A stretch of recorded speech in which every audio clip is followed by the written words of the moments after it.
You ready down there, Jared? Cool. All right, we'll go ahead and call this Tooele City Planning Commission meeting to order this Wednesday, March 27, 2024 at the hour 7 p.m. here in council chambers. First item on our agenda tonight is our Pledge of Allegiance. If you all please rise.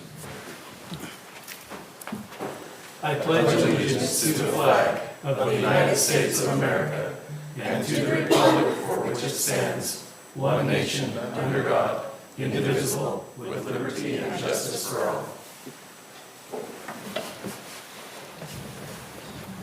All right, number 2 on our agenda is a roll call. Commissioner Hammer. Here. Commissioner Dunn. Here. Commissioner Sloan. Here. Commissioner Jensen. Here. Commissioner Anderson. Here. Will please excuse Commissioners Proctor and Commissioner Robinson. Please recognize Council Member Manzione and Council Member Hansen. Staff members Agard, Mr. Hall, Mr. Baker, and Mr. Hansen. Looks like we got a full house of us tonight. Number 3 on our agenda is a public hearing and recommendation. This is a consideration for proposed changes to 7-14-9 parking lots regarding landscape island requirements in parking lots. Mr. Agard. Thank you, Chairman. Members of the commission, can you hear me? This is on, right? Okay. It doesn't sound like it usually does, but. I think they're all pretty quiet. That's okay. Okay, so I'm always looking for ways to simplify and to clarify the ordinance. My years of working as the city planner, I have quite a long list of ordinances that could use a little tweaking, a little clarification. And now that I've got Mr. Hall taking care of all the planning, I have a little more time to deal with these. So you'll be seeing a few of these in the next few months on your meeting agendas.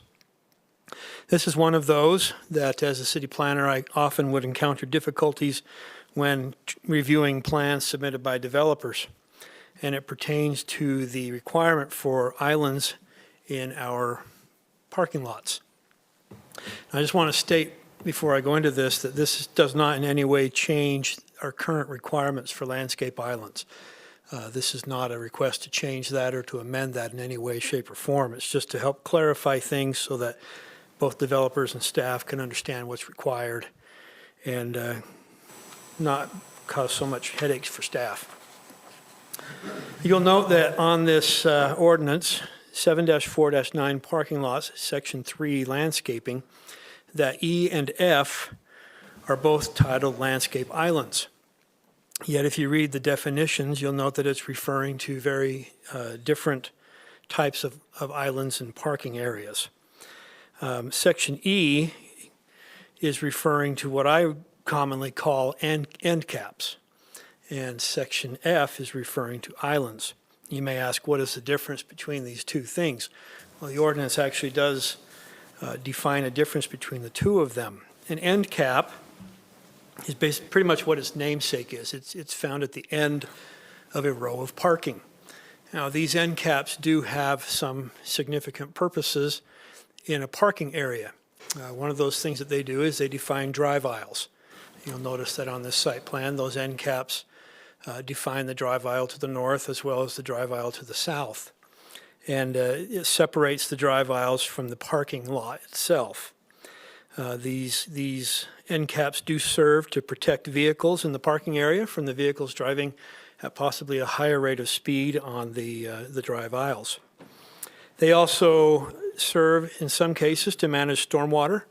I have seen many situations where an end cap is used to direct water to a catch basin. They also provide places for snow storage and also for aesthetics and trees. A landscape island is a little different. Landscape island really doesn't serve a whole lot of purpose other than aesthetics. Landscape island breaks up long expanses of asphalt and long rows of parking and allows a spot for trees to be planted and help improve the appearance of a parking lot. And the ordinance defines the difference between these two types of islands. The problem I've encountered in the past is related to the highlighted section here. Under the landscape islands section F, there is an exception provided for islands with parking lots less than 75 parking stalls. In the past, this has been very hard to define when developers thought that this exception applied to all types of landscape islands, including the end caps, because the ordinance didn't define a difference between the two of them. And based on the way the ordinance is structured, you can see that it was intended that this exception applied to the islands, not so much to the end caps. So I'm proposing that we just clarify what the difference is, replacing on section E the word islands with end caps, and maintaining section F as landscape islands. That way we'll know that the exception for the trees applies to the islands, not to the end caps, and that there is a difference there. Also proposing changes to how the number of trees is calculated. There's also been some confusion there because of the both types of islands being labeled as landscape islands. Now the tree requirement will be based on the row of parking. So if you have a single row of parking, you have 1 tree per island. If you have a double row of parking, you have 2 trees per island. And then the other change relates to the tree requirement waiver. There are situations where developers will use the islands for pedestrian access to right-of-way, and they'll put the sidewalk in the island itself. If that's the case, the ordinance allows them or waives the tree requirements. They don't have to put the tree in there, which is necessary because, as you can see with the red, there's not a lot of room for the tree to grow, and can cause some problems, especially if they put the sidewalk in the center of the island. This waiver applied to both the end caps and the islands, and we're proposing that it only apply to the island. We would like the end caps to include the trees. We want to make sure that the parking areas do have tree coverage and that they're not all utilized for pedestrian access. So we're recommending that the ordinance be changed, basically just keeping the tree waiver for the islands and not for the end caps. So they have to have trees in the end caps. That's what we're proposing. Again, not any changes to how we do the landscape islands, just some clarifications, making things a little easier to understand. All right, let's bring this back to the commission for further questions or comments for staff. I have a couple questions. Yes, Commissioner Sloan. I'm going to use Macy's as an example. Is there any way to put any teeth in the ordinance that just simply putting in the trees isn't enough, that they need to be maintained forever? We can put that in the ordinance. The problem comes down to the enforcement mechanism. I mean, how do we enforce that years down the road when they neglect the trees and they die, which happens quite often, unfortunately. I don't have an answer for that. And somewhat rhetorical, because I knew that was what it was going to be. There's no way to do it. Yeah. But the second one's kind of pertaining to end caps as well. If we're going to put trees on, and maybe I just didn't see it, can we require certain amounts of trees? What I'm thinking of is vision. Car coming up an aisle, running up against an end cap with a tree, making sure that we can see what's coming the other way. Again, thinking of Macy's specifically, where they've taken their trees out of those end caps at the east end of the parking lot as you go to the store. There's a lot of traffic in some of those lots, and making sure we don't have anything that's overgrown or whatever like that. Is that something that would be applicable for, or appropriate to put in here? Again, we don't have an enforcement mechanism short of the police writing up a nice ticket when there's an accident.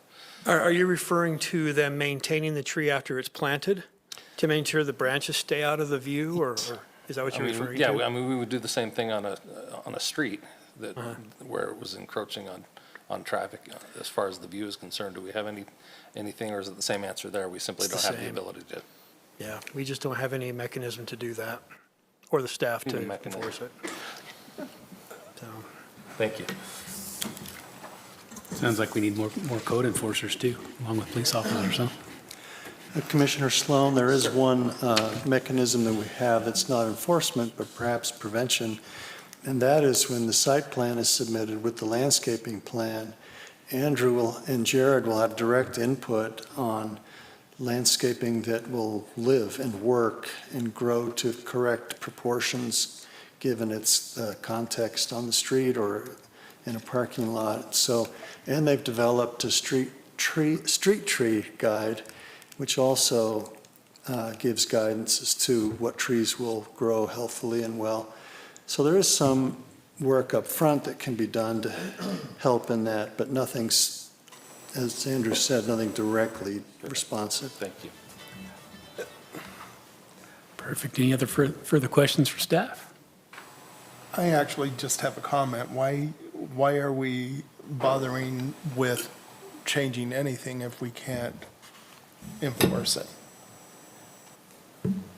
Well, the biggest reason for this is this code is applied during the development review period. So when they submit plans for review, we can enforce these ordinances based upon business license issuance, occupancy permits, and so forth. It's after that that's the problem. So up to that point, we can make sure that the ordinance is followed and satisfied. After that's where it gets difficult. I understand that, but again, Why are we putting where's the ordinances in place enforcement? if we can't enforce them anyway? Is that- Right. yeah. And maybe the answer to that question is, as you just did, I think if a landlord was having a hard time filling their vacancies because they couldn't get business licenses because a property didn't have the required landscaping in the islands. And I'm not a big regulation guy, but if we are going to have the ordinances, I know you're a tree guy, and that's one of the reasons why we're seeing tree stuff, and I don't disagree with that. But I hate to see you doing work on ordinances that we have no possible way to enforce.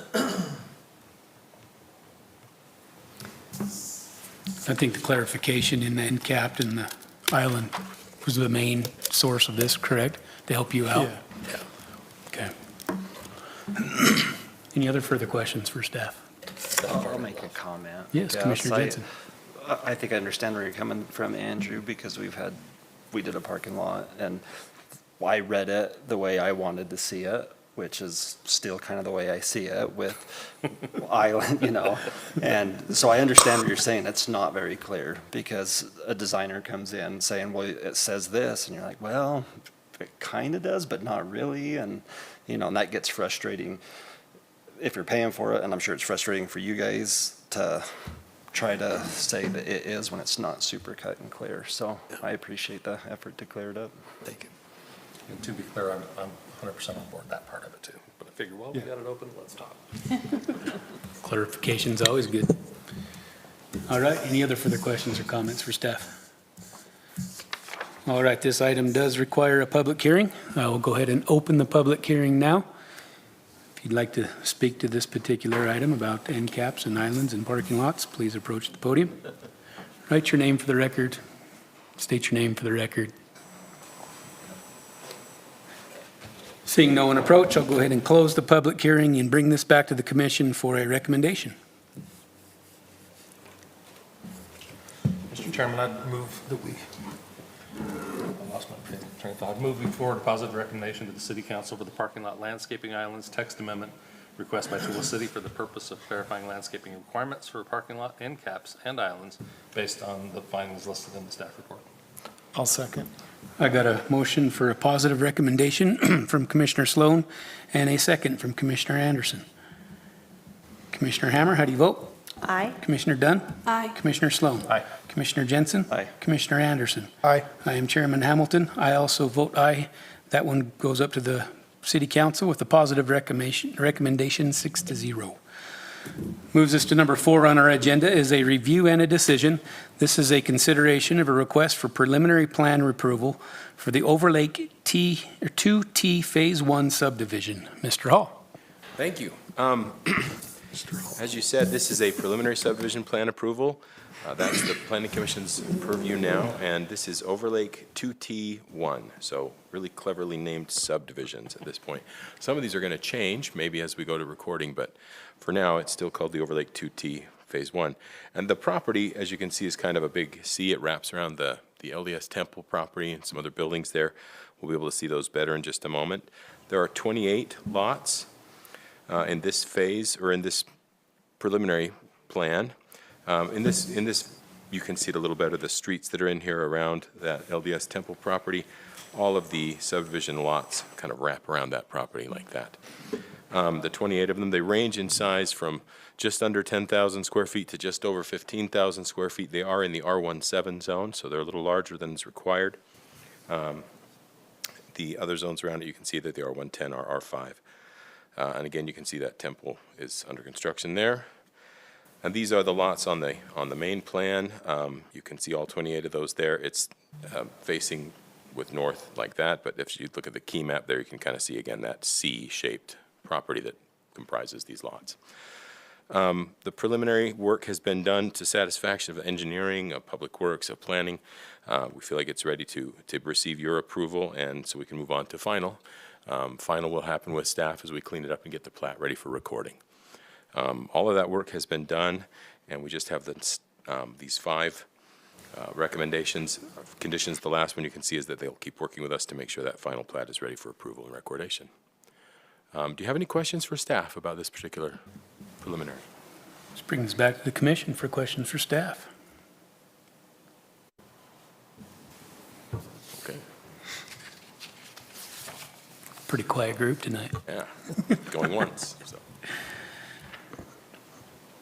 All right, I'll entertain a motion on this one. Mr. Chair, I'll make a motion. Yes, Commissioner Jensen. I move we approve the request by Perry Homes for the Overlake 2T Phase 1's preliminary subdivision plan, application number P22-321, based on the findings and subject to the conditions listed in the staff report dated March 22nd, 2024. I got a motion to approve from Commissioner Jensen. Do I have a second? I'll second. And a second from Commissioner Dunn. Couldn't tell whose voice that was. Sorry. No, you're good. All right, Commissioner Hammer, how do you vote? Aye. Commissioner Dunn? Aye. Commissioner Sloan? Aye. Commissioner Jensen? Aye. Commissioner Anderson? Aye. I'm Chairman Hamilton. I also vote aye, and that one passes 6-0. Moves us on to number 5, our city council reports. Always with the smile. I love it. Thanks. A couple of things this time. So in our work meeting, think about what that was, we did hear about a sewer master plan that will come to us again for approval. We have a lot of work to do at our sewer plant, so just a heads up, so everybody knows. Needs to be updated, and that brings us to new water and sewer fees as well. So those will be coming forward in probably our next meeting, I think I saw. We also approved a public infrastructure district for the development on 1000 North and Main by Wendy's, Walker's, 7-Eleven, which will help them move forward with their development. So in case you think they weren't moving forward, they are moving forward with that development. And then we have upcoming, we approved a contract to widen the road, Andrew Bay Road. We got some money from the third quarter sales tax, right? Money to, so near the golf course there, and we're going to widen the road, put in a separated path trail for walking and bikes, and retention wall, a whole bunch of improvements, but the road will be closed for a couple of months. It should take about 3 months for construction. The road will be closed there, obviously, while we do the construction, but that's a good thing, I think.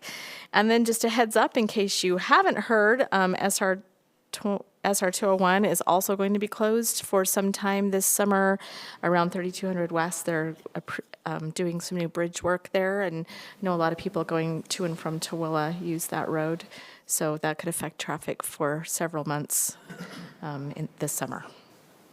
I think that's about everything that I needed to share. Do you have questions? That retaining wall better be 75 feet if you want to keep my golf balls in the course. You need to practice. I do. I practice, and it goes that way anyway. No, great. Any questions for City Council? I think just a statement or comment, if you will, having attended that meeting. This is a heavy lift, pardon the expression. The sewer and water issues infrastructure issues we're having have not been dealt with for a really long time. We've got relatively cheap water compared to most other municipalities, which we don't ever talk about. Previous administrations, going back quite a while, have not raised those rates.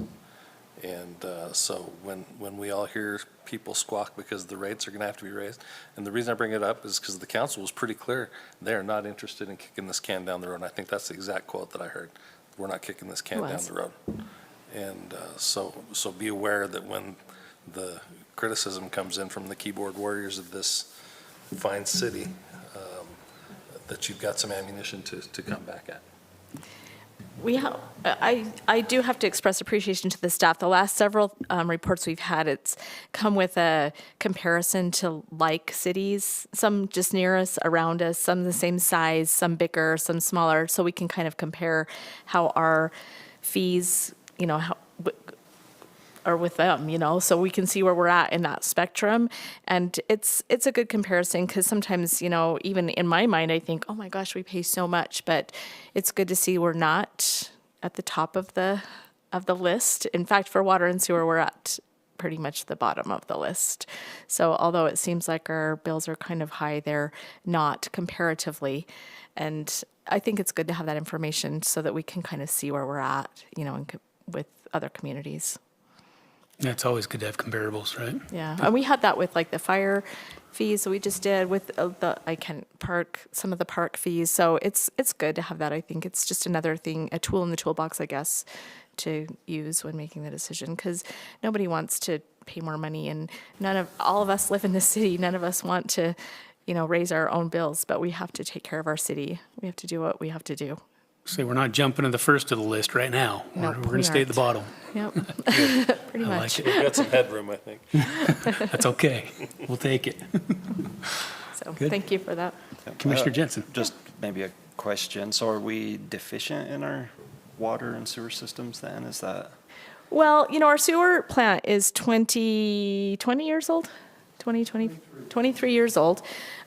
So it just, it's well used. Yeah. I don't know how to, it's such a, I've terrible heard topic. through the grapevine But they're it's- building a new headworks building. Yeah, stuff and we're now, building a right? new headworks building, but we need another ditch. And, if our ditch goes down right now, what's our backup? We don't have a backup. Backup is the right word. Yeah, so we'll have a backup. So just things like that, and the parts were out, and it's a 23-year-old building that hasn't had a ton of maintenance done on it. They've kind of just, carried it along and done little things as they could, I guess. And I haven't been on the council for a super long time, but so it needs a lot of work, and to the tune of like $127 million.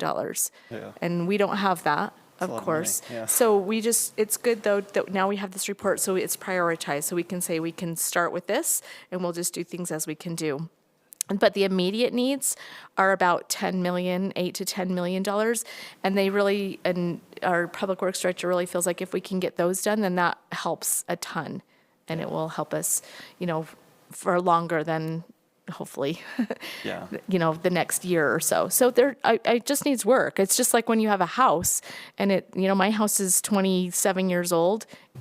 I need a new roof, I need a new thing. So it's a lot of new things. So it's just one of those things that we have to take care of as we go along, and we need to be better about reviewing things on a more regular basis and doing things as we go along instead of waiting long periods of time.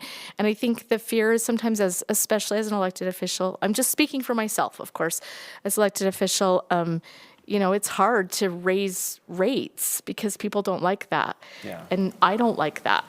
But we have to take care of our stuff Yeah. so that we can continue to have our toilets flush and it goes somewhere. That's an important thing. And the water, it's just a matter of same thing, replacing things that are broken, making sure we have good pipes going everywhere, that kind of stuff. So it's more keeping up instead of trying to catch up later. Right. Which is a good. Right. So yeah. we're catching up right now, and then We're hopefully gonna we try can to kind of keep up. from here on out. That's great. Yeah. I'm speaking for myself. Is that, okay. Okay. And the sewer thing, it's like a 50-year plan. It is. Yeah. We need 8 or 10 million for the first, these 5 years, 2 to 5 years. And then. And then another, just every year we need to be earmarking money for that. But if raising the rates will help bring more money in. right. And we can bond we can't bond for that huge amount. Bottom of the list on Yeah. sewer and water. rates. Yeah. We are Like the bottom of all the ones you can of the list Yeah. as far as expense. And we're not gonna go to the top. I don't think No. we can Yeah. do that. We'll be somewhere in the middle, okay? You don't want the top either. Nope. No middle either. Let's just stay towards the bottom, but let's get it where We'll we do need our to be. best. But we need it to work, right? We need it to But we work. need it to work. We need everything to We work want out. water as to opposed come to our swap this- faucets, and we want our toilets to flush. Exactly. Yeah. Well, Commissioner Jensen can write you a check for that 127 million, I'm Awesome. sure. I wish I could. We'll visit after.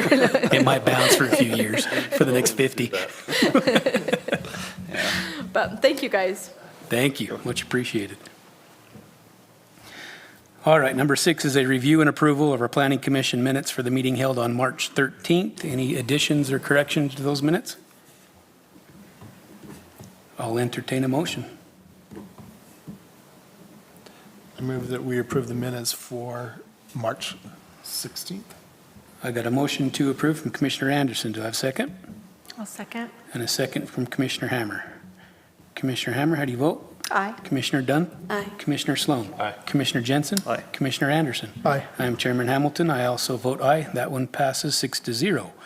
Moves us on to number 7, which is a discussion for the Planning Commission attendance at Wednesday's pre-development meetings. Mr. Agard. Thank you, Commissioners. So we need, or I would like to ask the Planning Commissioners if you are interested in attending our pre-development meeting. Every Wednesday, we have pre-development starting at 3:30. Sometimes we'll have 1, 2 items on that agenda. Sometimes we won't have any agenda at all.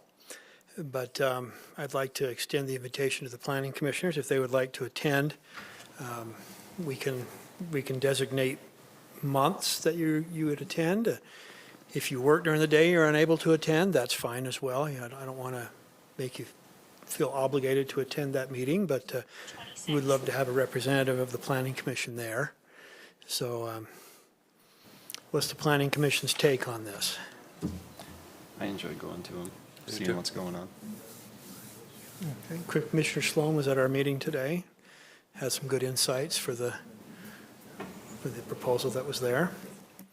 Commissioner Hammer came to our last one, so we definitely appreciate you there, but we need to have some kind of a schedule so we make sure you're in the proper, receive the proper information before the meeting. So, I know in the past we've done it by months. Do you guys want to do it by months? Yeah. I mean, if you can't make it, reach out to the rest of us and okay. So for March, that's almost up.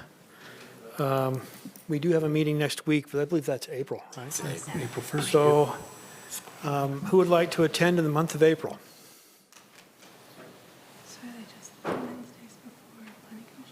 It's every Wednesday? Every Wednesday? It can Every be. Wednesday at Can be 3:30. every We Wednesday. don't always have the meeting because Yeah. it's basically as needed, so we only have the meeting when an applicant applies for one.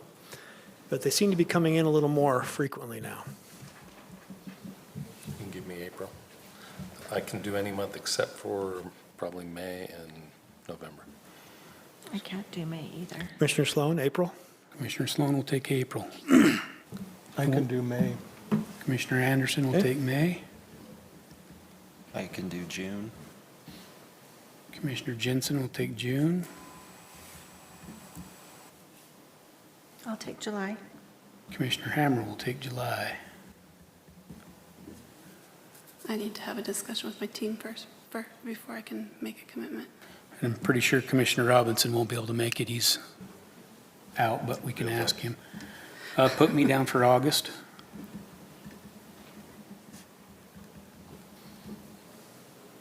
We got September, October, November, and December. You can put me down for September. Commissioner Sloan for September, You can do me tentatively for October? October. I could do November. You know, we'll figure it out. Okay. Commissioner Jensen for November. I'm just gone most of November. Then you can put me down for December as well.